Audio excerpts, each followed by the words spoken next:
can't turn your phone while recording. What? Are we recording? Everyone, I think we're live. Oh, it's 4 o'clock. Okay, I'm starting our timer. All right, so welcome to Murder in the Mountains. I'm Shauna. I'm Martha. And we are coming at you live and worldwide from the MIM studio, nestled somewhere deep in the mountains of Appalachia. Yes. So, Coming at you. Coming at you from Appalachia. And we are here to talk about Roger Coleman, but we've got some housekeeping we need to go over. And well, first of all, I'm making a little plug. I'm betting on Bristol for the casino. Hope you all are too. Got that out of the way. And just a little bit about ourselves. Our first field trip together at age 5 was to the Buchanan County Jail, which was literally right across the street from our elementary school. And who on earth takes a bunch of I know. kindergarten kids to the jail? Did we even see any inmates? I don't remember. I don't remember seeing. I vividly remember, though, you said you wanted to be a judge and I wanted to be an attorney, and that sealed the deal. It did. Ever since then, It was we on. love murders. But also, we needed to throw out a little disclaimer. We haven't gotten much backlash at all. We only really got a couple of comments.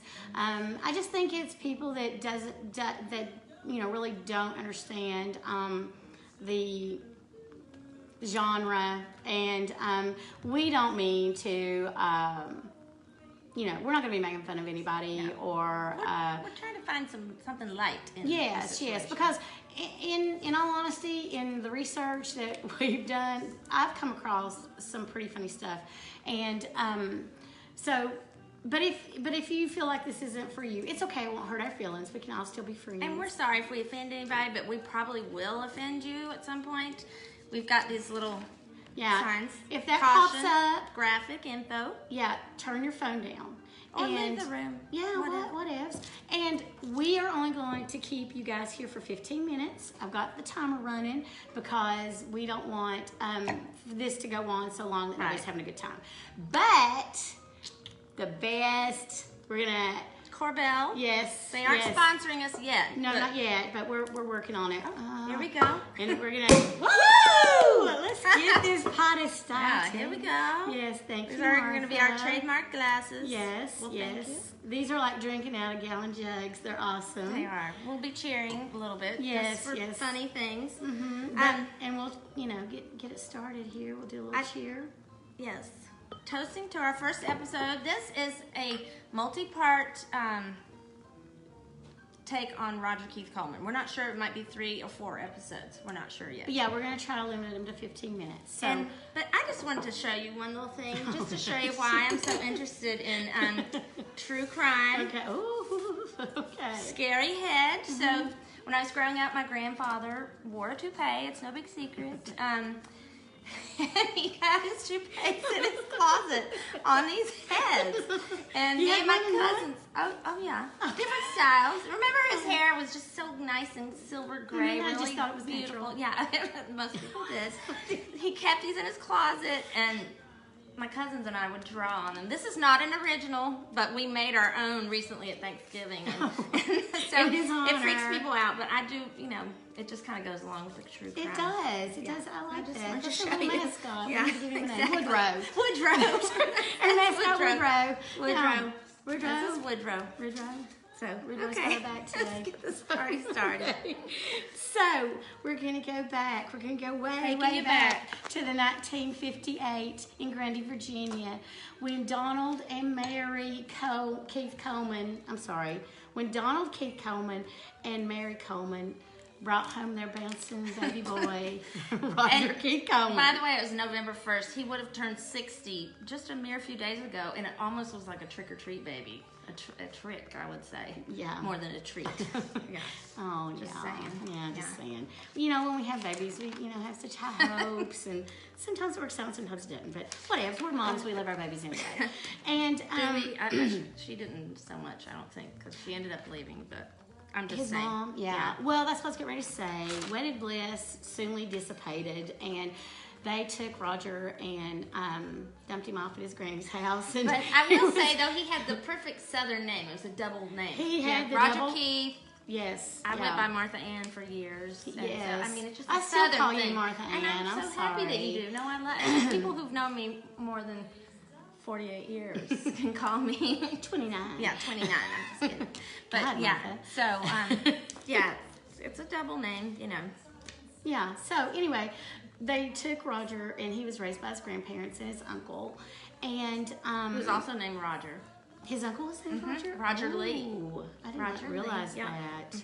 And his granddaddy was Donald Keith. So now we know the origins of his name. Yes. And just, I don't know if you were getting ready to say this, but he lived up in the holler behind Mount Mission School, which is kind of disconcerting to me that, you know, you have to drive through the school. I've always wondered, you know, How that happens. Yeah, they have to I know. drive through that school, but It's a beautiful campus. It is. They're very lucky. It's beautiful. It is. Yes. It really is. And those of you who've never been and don't know what we're talking about, Mount Mission, I'll let you explain what that is. well, it's a home for, it started out as an orphanage, but it's a home for disadvantaged kids now. But they're just wonderful kids. I encourage everybody to visit. And don't worry, Roger Keith is no longer there. Don't have to worry about that. the scary factor. Spoiler alert. Yeah. And anyway, when Roger got a little older, he he got into a little trouble with the authorities. He started out kind of making obscene phone calls to. Is there something wrong with that? No, I mean, That, you know, I do it all the prank time. phone calls. You know. No, Yeah. I think what it was is I've heard a couple of different things, but one of the things that I read was that he called the cheerleaders at the school, like he was calling girls that were his age and saying things to them, and so he got called out on that. And then, speaking of school, he went to Grundy Senior High School. Right. Oh, yes. And he graduated in '77, which was the year of the flood. And didn't they have to miss their prom? Or I mean, they missed a lot of stuff. We missed. Yeah. I mean, at least 3 months of school. right. No, not 3 months. Well, we did miss a month for snow that year, and then at least another month for the flood. flood. And then we had to go on Saturdays. And I know it was wait. awful. So I'm thinking they missed their prom. That could have been one of his sadnesses. Oh, I missed the prom. I don't know. I'm just I'm gonna making go it up, but call somebody and say something filthy. Roger, I'm going to come back to these two little bullet points, but speaking of the flood of '77, we're just going to move right into this because, like I said, you know, we're April 4th. we got days. So anyway, yes. So during the flood of '77, there wasn't any power, no phones. Everything was, no water. I remember I lived in town. I grew up in a holler, but I lived in town. And Rural City. And so, whoop, whoop, Rural City, Watkins I was Branch. up on Slate Creek. That's right, up on the creek. That's where my granny lived. Yeah. So, I remember sitting there with my mom all day watching things float by on the creek, like mobile homes and cars. yes, it was devastating. I mean, it was devastating to our little area. And we had a lot of people come in from outside. We had inmates come. I remember with my grandmother, she was a member of the Buchanan County First Presbyterian Church, and they hosted dinners, and people who had lost their homes, they would go there, and they would have food and shelter, and they would try to gather up clothes and those kinds of things. But I remember they brought in a bunch of inmates to help clean up, and which is ironic now, but terrified me. I was terrified. I was terrified. Scary. I remember standing there, and a guy walks up, and there was this big bowl of food or something. I can't remember what was in it or anything.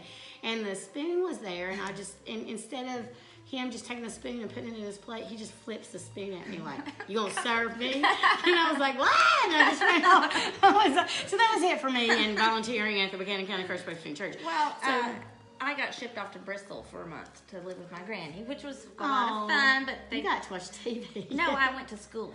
They put me in a school. I was like the new kid for a month. I mean, who does that? And then I came back and went to school in Grundy. I don't know why. Well, it paid off. But that 1 month. I know. It paid off, Martha. Here I am. Look at you. But, Look at her. I mean, come on. That's his proof right there. She's an artist. I'm telling you, that's going to be on eBay. For a pretty penny. Woodrow. Everybody's going to be wanting a Woodrow original. I didn't know that about the inmates, though. My dad was actually put in charge of organizing the cleanup because he had all the big equipment. Oh, yeah. To move the mud around. Oh, gosh. But really and truly, when you're 29 like Martha and I, and you can remember something that happened So that long long ago, ago, yeah. and it's so vivid. The stuff that happened was very vivid. I think there's very few of us that grew up at that time vivid, that weren't affected by Very that. sad. So anyway, back to our story. Like I said, there were a lot of people out volunteering, doing a lot of things, and during natural disasters, people are very willing to help and, help your neighbor, help the people that you normally wouldn't associate with. Right. Not because you wouldn't associate with them, just simply because you wouldn't come into contact with them. And so there was a home up in Slate Creek. The Rifes lived in that home, and Miss Rife and her daughter were there at the time. And she got a little knock on the door, and when she went to answer it, there was a young man sitting there, and he asked for a glass of water. And of course, like I said, at that time, she said, "Yes, come in. I'll get you a glass of water." He said he was helping with the cleanup. Yes, he did say he was helping with the cleanup. And he had on a Grundy Letterman jacket, too. Yes. And she was, Miss Rife was a teacher. And her dad was a mayor at the time. Yeah. And he also had a flower shop. Yeah. Okay. In Grundy. Yes. And so when he got in the home, he was carrying a firearm. And he insisted that Miss Rife restrained her daughter, and he took her to the bedroom and ordered her to disrobe.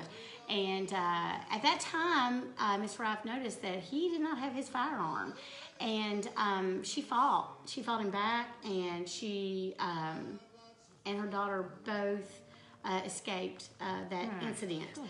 That's lucky. Yes, very lucky. And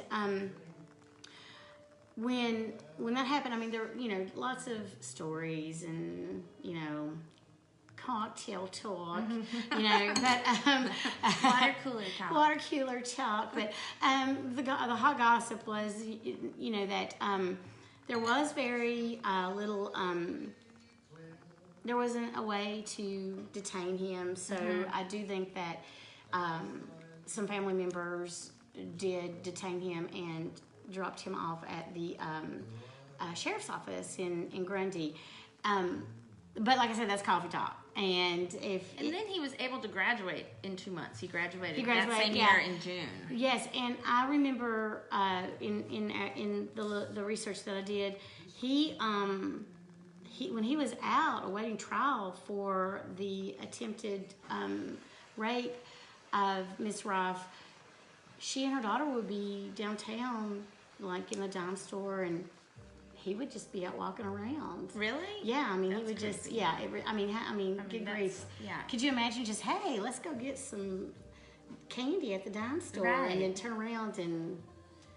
Well, and it makes you feel like maybe people aren't taking it seriously or something. And I think it's the time. I don't think that that was treated as seriously. That charge was treated as seriously because he was tried, and he was found guilty, and he of attempted rape is what I think the final charge came down to. And he was given 3 years, and he served 20 months and a day. Yes, on a that 3 one year, day. That one day. Yeah. It's just like, And you've been here 20 months. You got to stay. One more day. One more day. Get him out of here. And He's reformed. by the way, he was defended by Judge Bob Williams, who was not a judge at the time. That was his first case that he ever defended. I did not know that. And he lost it, and that was probably didn't make him too happy because he had been so successful as a prosecutor prior to that, and then he became a judge later. But yeah, wow, I did not know tidbit, that. yeah. Oh yeah, that's crazy. And you can tell that this is kind of this story is area based because there are a lot of people in the story that we know, and there are a lot of people in the story who are still alive. And we don't want to. No, we don't. We really don't. And but we could change the names to make it to yeah, protect the innocent. Or Yeah. Or we can't. Or we couldn't. Because most everybody knows anyway. Right. There was no sense in. No sense in muddy in the waters now. So that brings us up to his incarceration and his release.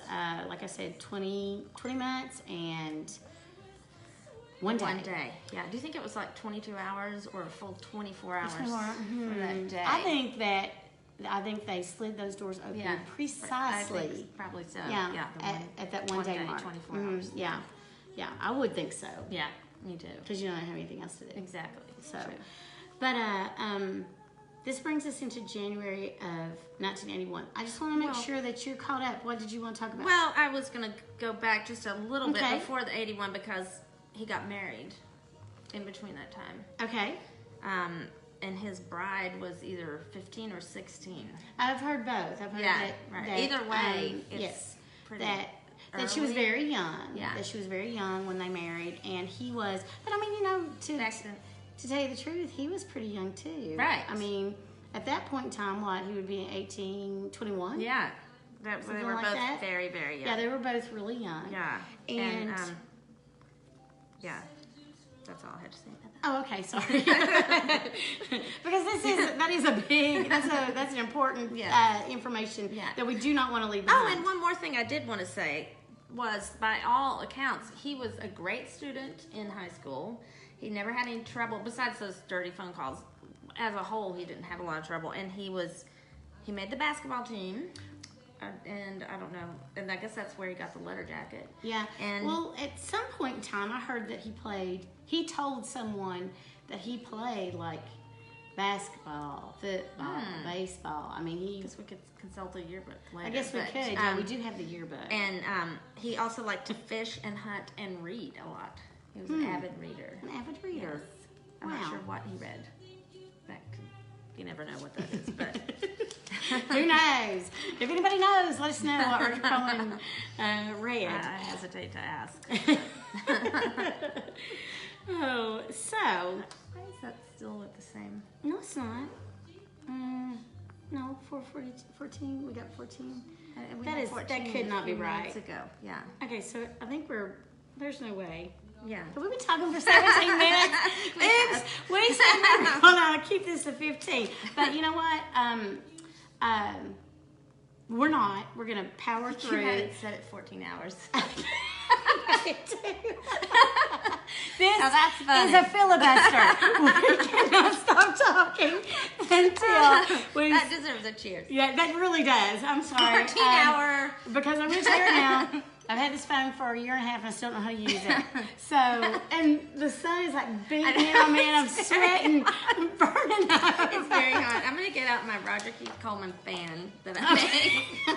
And we can fan ourselves with that. So, we're going to power through the public library information. Yeah. But this is the best. This information is the best. Okay, so in 1981, after he got out of prison and after he married his wife, Patricia, he was involved in an incident at the Buchanan County Library. So, yes, there's some graphic content that is about to, so earmuffs, turn it down, whatever you need to do. My mom is watching, just go out of the room, please. I know. I mean, y'all know this story. I'm going to tell your mom and my mom to, but they don't want to hear us talk about it, but we want to. We're 29. We can talk about that. True. I mean, we're grown-ups. Right. So, in January of 1981, Miss Hatfield and Miss Gilbert were librarians or Miss Hatfield was the director of the Buchanan County Library, and our beautiful new library. Our brand new library. Brand new, because I'm telling you, was our defaced. old one got flooded in '77. Yeah. And it was in the bottom of the Masonic Yes, building, remember? I used And to it go was every week. I know, with and my it was mom. like the size of a closet. Yeah. It was so teeny But tiny. I have good memories. And of we that had a place, so. bookmobile. Yes, we did. Yes, I remember that too. Oh, I have yes, fond memories of that. I know, I do too. I mean, I always remember going to the Yeah, library. I me was a too. terrible student, but I loved the It's library. fun, though. Yeah, Fun it's books, quiet. yeah. It's a quiet place for me to nap. Well, or do. I hope you weren't napping on this day in '81. No, I was not. Yeah, I wasn't no. there in '81. So Miss Hatfield and Miss Gilbert were caught at the library in a snowstorm, and they were both waiting on Miss Gilbert's son to come pick them up because they couldn't drive home in the weather.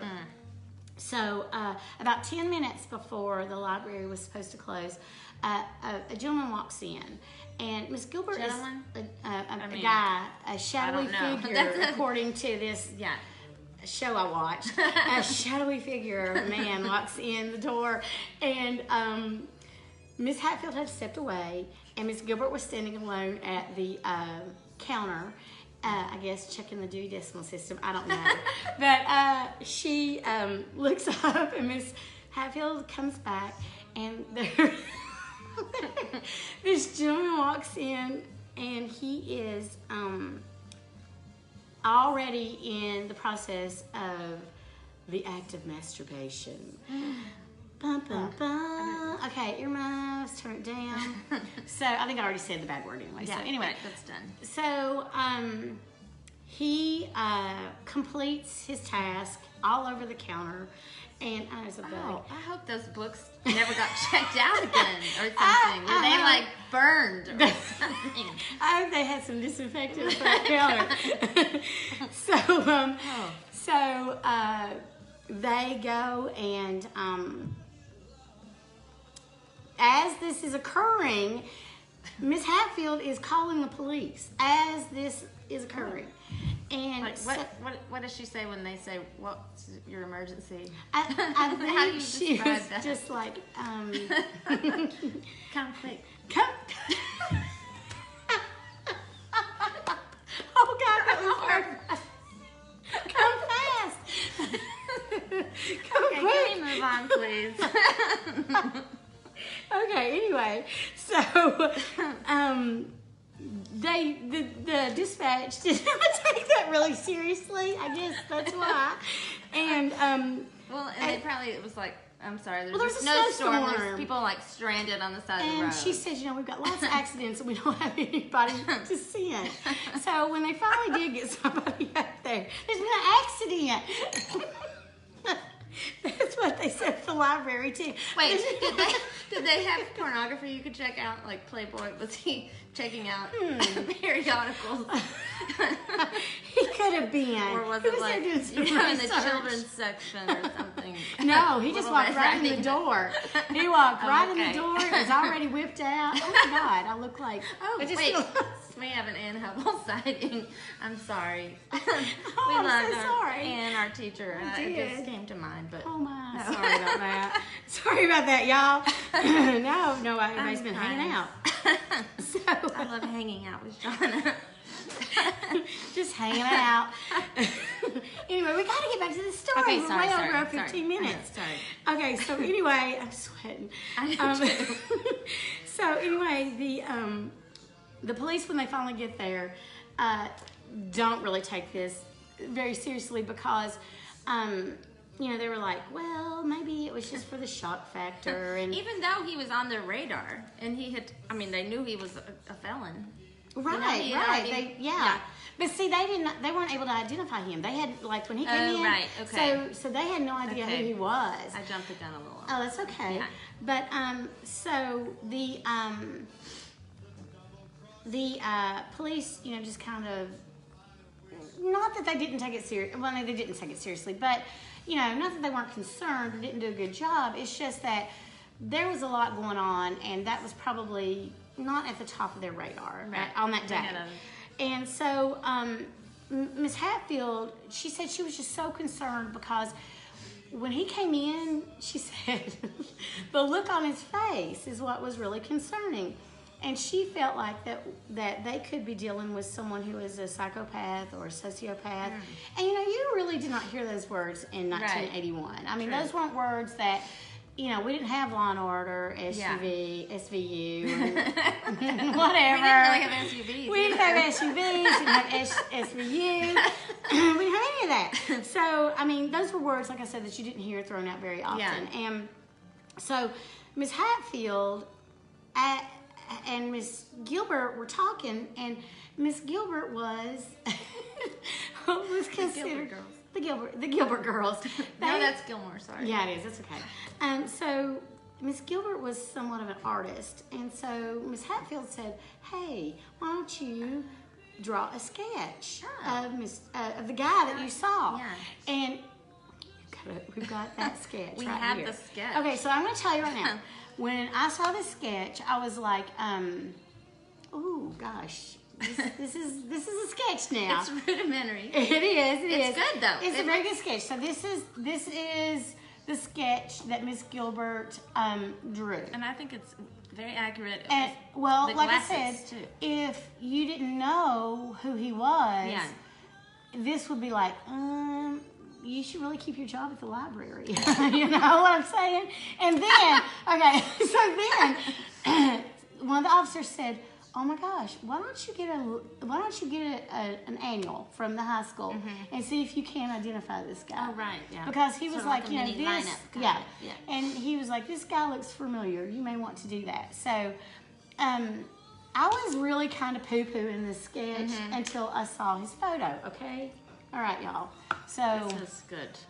Bam! There's his photo. Right. I'm telling you right now. I mean, dead on. She did a great job. I think she may have gone on to become an artist. I'm telling you, she should have gone to Dollywood. Yeah, exactly. She should have done the caricatures. Yes. Are those? Is that who did yours in your bathroom? Yeah, I think maybe so. I have to go check. We gotta check always that. get those done. Yeah, those are so cute. I was like, oh my gosh, I'm gonna have to go get one. They are really cute. Martha has characters of all her family in her bathroom. They're really funny. cute. But yes, I mean seriously, look at that.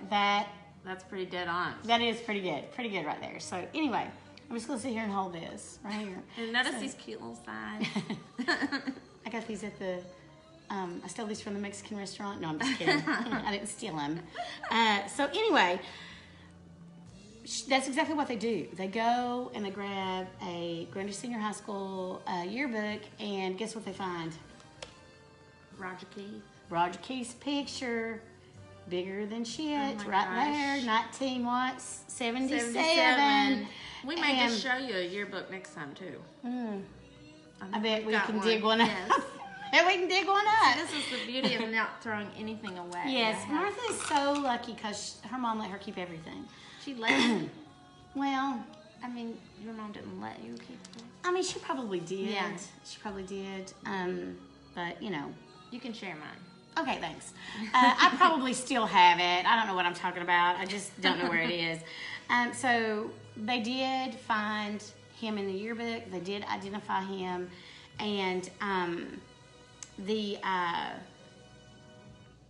he was, and he, believe it or not, was indicted in circuit court on in April of '81 for publicly exposing his genitals and masturbating.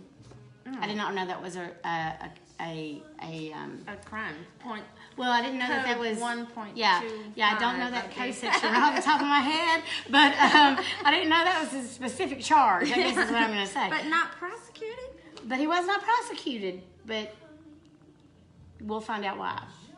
Okay. And so I can't wait to find that out. I know. So that is kind of where we're going to leave it. That's a little cliffhanger, and we're sorry that we took longer than 15 minutes. I think we took 15 hours. We've been on 28 minutes. We are going to be here every Saturday. Every Saturday, 4 o'clock. At 4 o'clock. 4 o'clock. So tune in next Saturday. And I'll try not to, I'll try to wear a shirt that's... Okay. No, I think people like that. And if you have any questions, shoot them to us. Yeah, shoot them. Shoot them. Yeah. And, yeah, so thank y'all for... Happy November. Happy November. And, oh, look how cute. Little hedgehog that Janie made. Those are toothpicks. And she glued every single one of those individually. They're not used. I mean, they were, fresh toothpicks. Yeah, just to let you know. Okay. Well, it's almost as impressive. We hope you'll tune in again to Murder in the Mountains. We've enjoyed our time. We have, and I've been talking so much I didn't get to drink all my champagne. Not all, well. I'm working on it, though. I promise you I will. Thanks for tuning in. Bye.